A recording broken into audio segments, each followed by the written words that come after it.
जळगाव जिल्ह्यात मान्सूनपूर्व चक्रीवादळामुळे रावेर व मुक्ताईनगर तालुक्यात शेतकऱ्यांचे चक्रीवादळामुळे मोठं नुकसान झालं असून केळी पिकाचं यावेळी नुकसान झालं आहे। शेतकऱ्यांच्या हातातोंडाशी आलेला घास हा हिरावून गेल्यामुळे शेतकरी राजा हा मोठ्या अडचणीत सापडला आहे।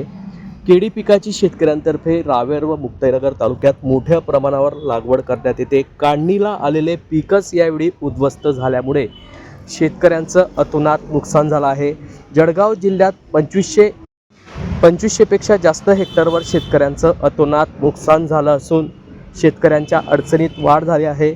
या संदर्भात केंद्रीय क्रीडा मंत्री रक्षा खडसे यांनी आज अंतुर्ली येथे नुकसानग्रस्त भागाची पाहणी केली असून लवकरात लवकर प्रशासनाने पंचनामे करावे असे आदेश यावेळी केंद्रीय क्रीडा मंत्री रक्षा खडसे यांनी आज दिनांक 8 जून रोजी सकाळी 11 वाजता मुक्ताईनगर तालुक्यातील अंतुर्ली येथे दिले आहे। हातातोंडाशी आलेला शेतकऱ्यांचा घास कुठेतरी हिरावल्यामुळे तत्काळ शासनाने भरघोस मदत द्यावी अशी मागणी देखील शेतकऱ्यांच्या वतीने करण्यात आली आहे।